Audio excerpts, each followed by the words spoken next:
have an interesting next 100 years. You know, either we could do something really awesome or we could just kind of bungle it, you know. And it's really up to the people here to demand that something great happens.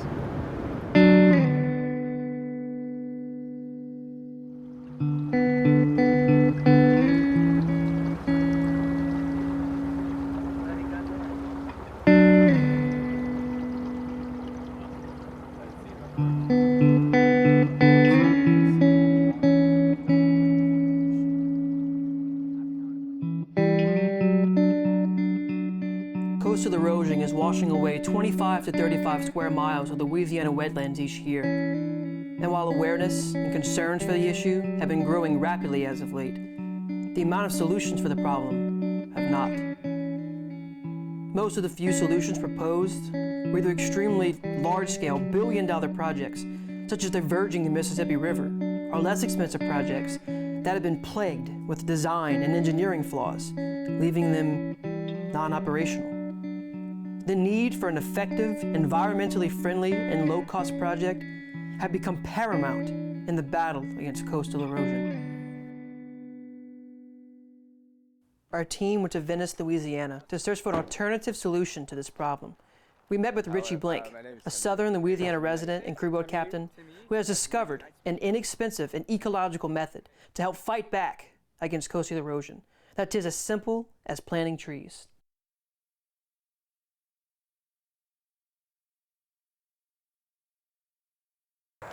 So these taller trees, these are 2-year-old saplings that I get from the state Ag and Forestry Department, and it's pretty straightforward to plant them. I have a dibble. It's like a narrow shovel, and the ground is so soft. I just throw the shovel down and move it aside, and take a tree and shove it in the hole. So they call this bare root the way they come, and you can say this is 200 trees right here, and it doesn't really look like it.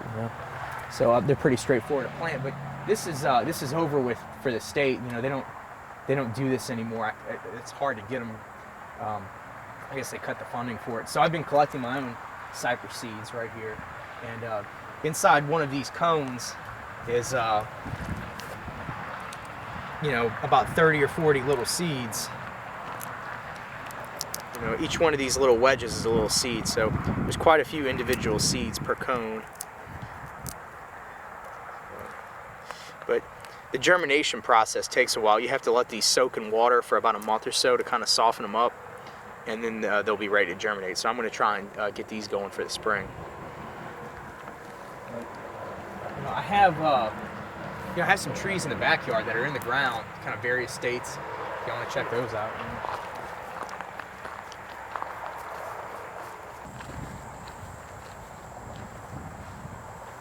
So I planted this tree 4 years ago. It was little. It was a stick. It was about maybe the size of a pencil or something. It wasn't really big at all, and it's exceeded my expectations for how much it's been able to grow. This is definitely one of the this is the one that has grown the most out of all the trees I planted.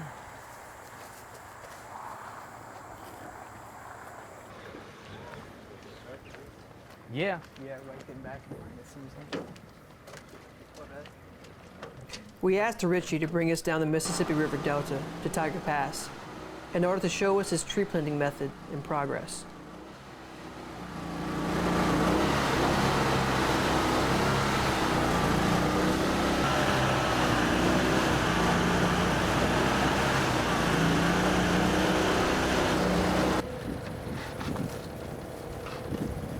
So, this is one of the trees I planted, and here there's a species of vine that kind of holds them down, keeps them from really getting to their potential.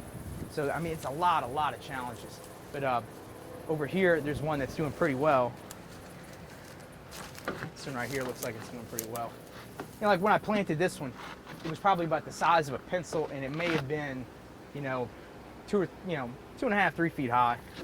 So I'm getting some growth out of them, but when the vines cover them up, that really kind of holds it back.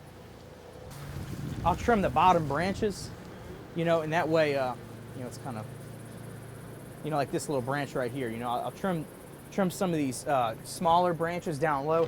That way the tree focuses its energy on growing vertical instead of horizontal. And I found that that's helped a lot. I've increased growth, you know, 6 or 8 inches a year by doing that, you know, to some of the trees, because they would get a big base and they would get real bushy, but they didn't want to get tall. And that way I kind of forced them to get tall, you know. So I don't know if you can see right here where something has been chewing on it. This is probably a Nutra. You know, see, he can't chew right here because of the mesh. So, you know, he said, you know, they'll sharpen their teeth. You know, their teeth can grow throughout their lifetime, so they try and wear their teeth down on something hard like these trees. So, but this spring I'll come and I'll cut some of these lower branches to encourage the vertical growth, and I'll remove the, you know, the wire mesh. I didn't know it was that simple to you know, just to cut off the sides so it can keep on, you know. Yeah, I mean, you know, and I learned that, you know, I learned that from a guy in Croatia. You know, he was doing that with fruit trees, you know, and, you know, he's like, this is how you get them to grow taller. I'm like, they'll be more established, you know. If it gets taller, you know, it's just, you know, growing more in general, growing vertically.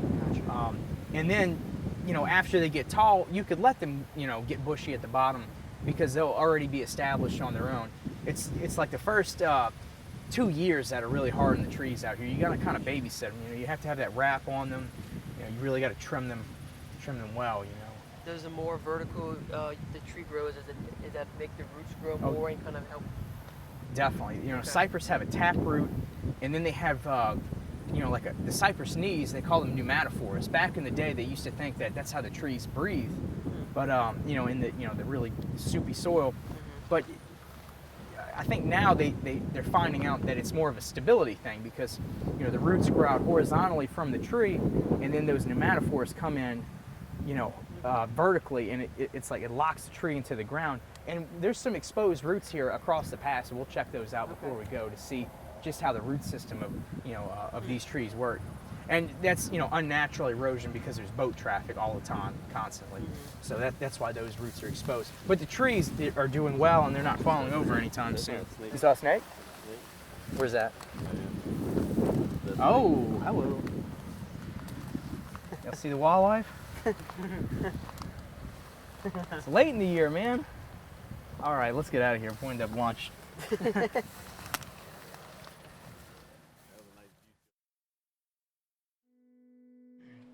Several $1 million worth of infrastructure right here. There's a gas drawing facility.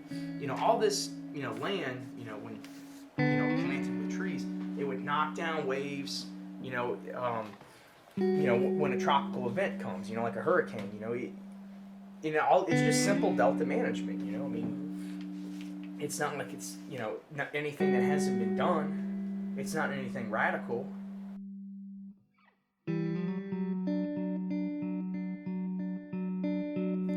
Visions of homes, communities, livelihoods, a way of life that used to be, are commonplace here.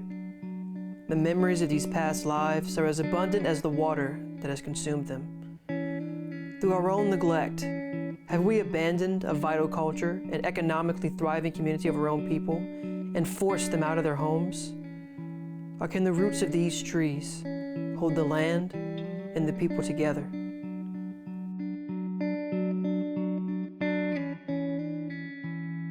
The Mississippi River Delta has like a cancer, you know, and, you know, some people just write it off like, you know, I'm just gonna lay down and just whatever. And then, you know, other people, they want to fight it, you know, and that's, you got to do something, you know, fight to the end.